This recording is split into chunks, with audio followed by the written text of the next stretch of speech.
hello लोगोफोर बरायबाय बड' जब info YouTube चेनेलाव दा नोंनि राङा सोगोन ना सोआ एबा मोनगोन ना मोना बेनो जाबाय 15 किस्ति पीएम किसाननि राङारि अनसुंथाइ स' बबेयाव नोंथांमोननि एकाउन्टआव हाबगोन बे रांखौहाय नोंथांमोननि नाम गासिबो डिटेल्सआ फैखाजोबगोन आरो नोङो लास्ट बाराव बेसेबां मोनदोंमोन बिनि सायावबो जोङो डिटेल्सखौ लाना फैदों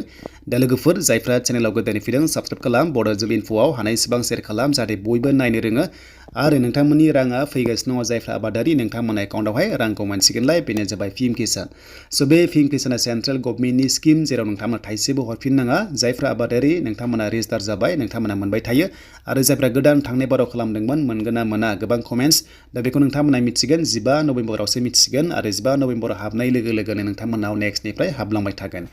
स' बिदिब्ला जों फैबाय पीएम किसान अफिसियेल साइटआव थांनाय बाराव मोनदोंमोन 14थि किस्तिखौ नोंथांमोना 27 जुलाइआव नाथाय एबार एसे एडभान्स मोनसिगोन मानोना 15 अक्ट'आवनो नोंथांमोना मोनसिगोन दा अपसना ओरैबायदि नोंथांमोननि स्टेटास नायनायाव गोबां प्रब्लेम जायो नोंथांमोना बेयाव निउआवहाय क्लिक खालामनाय लोगो लोगो बेबादि मोनो स' मोननाय लोगो लोगो नोंथांमोननि आईडी नाम्बारखौ नांगौ जायो आरो आईडी गैयाबा स' नोंथांमोना मा अपसनजों नायनो हायो बेखौनो जों लाना फैदों स' बेखायनो नोंथांमोना बेक थांनानै ओरैबायदि मोनसे अपसन मोनो इ मित्र होननाय स' नोंथांमोना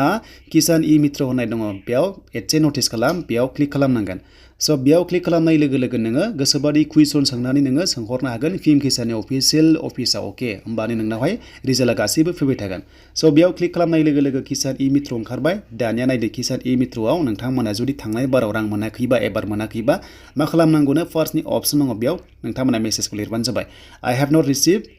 नोंथांमोना बेयाव लिरनाय लोगो लोगो बेनिफ्राय सेन्ड खालामनांगोन अपसन दङ टिर बादि बेयाव क्लिक खालामबानो थांगोन एन्ड बेनिफ्राय स्टेटास नायनोबा नोंथांमोना टेल मी दा स्टेटास बेयाव लिरबानो जाबाय बेखौहाय बक्सआव लिरबानो जाबाय बेनिफ्राय सेन्ड खालाम एन्ड बेनिफ्राय जुदि एकाउन्टआव माबाफोर प्रब्लेम जादोंबा नोंजोंहाय माबाफोर जुदि इसु जादोंबा बेयाव क्लिक खालाम एन्ड नोंथांमोना मानो एलिजिबल जायासै रांखौ मानो मोनासै होनोबा व्हाइ आई एम नट एलिजिबल नोंथांमोना बेयाव क्लिक खालाम स' बेखौहाय नोंथांमोना थुनाय लोगो लोगो सेन्ड खालामनांगोन आरो सेन्ड खालामबा नोंनाव अटिपि फैगोन एबा आईडी नाम्बार फैगोन दानिया जोङो 15 किस्तिखौ मोनगोन ना मोना एबा जायखिजाया नेक्स्टनि किस्तिखौ मोनगोन ना मोना बेयाव लिरनो हागोन दा जोङो बेयाव 15 इनस्टलमेन्ट नोंथांमोना लिरनानै बेखौहाय सेन्ड खालामनांगोन देन सेन्ड खालामनाय लोगो लोगो जोंहा प्रसेसआव थांगोन बिथांमोना डाइरेक्ट पीएम किसाना रिप्लाइ खालामगोन नोंखौहाय जों बेयाव सेन्ड खालामसै देन सेन्ड खालामनाय लोगो लोगो मा बिगोन जों नायलांबाय था नोंथांमोना भिडिअखौ अब्लानो बुजिगोन स' नोंथांमोना बेबादि मोनबाय नै देन बेनिफ्राय नोंनावहाय बिबाय आधार नाम्बार नङाबा रेजिस्टार फन नाम्बार नङाबा मबाइल नाम्बार स' नोंथांमोना ओरैबायदि मोनदों आरो अपसना जाबाय आधार नाम्बार नङाबा रेजिस्टार आईडी नाम्बार नङाबा फन नाम्बारनि गेजेराव मोनथामनि गेजेराव जायखिजाया मोनसेखौ होबानो जाबाय दा जों बेयाव बेनिफिसियारि सासेनि फन नाम्बारखौ होनसै जाय फन नाम्बारा पीएम किसानजों लिंक दङ जों बेखौ बेयाव एन्टार खालामबाय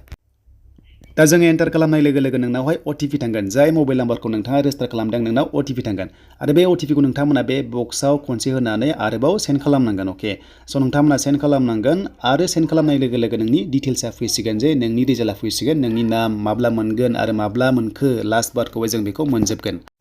दा बेयाव फैबाय नै बेनि रिजाल्टखौ हरबाय बेयाव नोंनि नामा फैसिगोन नोंनि नाम बेनिफ्राय लकेसन गामि गासैबो फैगोन रेजिस्टार नाम्बारबो फैगोन बेनिफ्राय माब्ला नों एप्लाइ खालामदों डेटआबो फैखागोन आरो लास्ट थांनाय बाराव बेसेबां किस्ति मोनखो बेखौबो नोङो मोनगोन दा बेयाव नै नायदो 14 इनस्टलमेन्टआ हाबबाय लास्टआव स' बेनिफ्राय नोंनि नामबो फैबाय स' नोंनि नाम बेयाव फैजोबगोन नै स' नोंथांमोना मोनगोन होनना बुंदों नेक्स्टखौहाय आरो बे नेक्स्टनि किस्तिखौ बबेयाव मोनगोन होनना खिथादों बेनो जाबाय आधार सिडेड बेंकआव जायनिखि आधार कार्ड नोंथांमोना बेंकआव लिंक दङ बेयावसो एकाउन्टआव सोगोन होननानै बिथांमोना बेयाव मेसेज हरदों नोंनि नाम डिटेल्स गासैबो नोंथांमोना मोनदों स' बेखायनो नोंथांमोना जेबो गोनो गोथो गैला जेराव आधार कार्डजों बेंक एकाउन्टजों लिंक दङ बेयावसो नोंथांमोननि एकाउन्टआव राङा हाबगोन जेरै पस्ट अफिसानो जा एबा एयारटेल पेमेन्टस बेंकआनो जा एसबिआई जा जि दङ होदोंमोन नोंथांमोना बेखौहाय मोननो थांगासिनो दङ 15 नभेम्बराव दा बेनोमोन नोंथांमोननि माखासे नायनाय डिटेल्सआ दा बुजिबाय नोंथांमोना नायदो किसान इ मित्रआव थांनानै नोंनि एकाउन्टआव मा प्रब्लेम जादों जायाखै डाइरेक्ट नोङो सोंनानै नायनो हागोन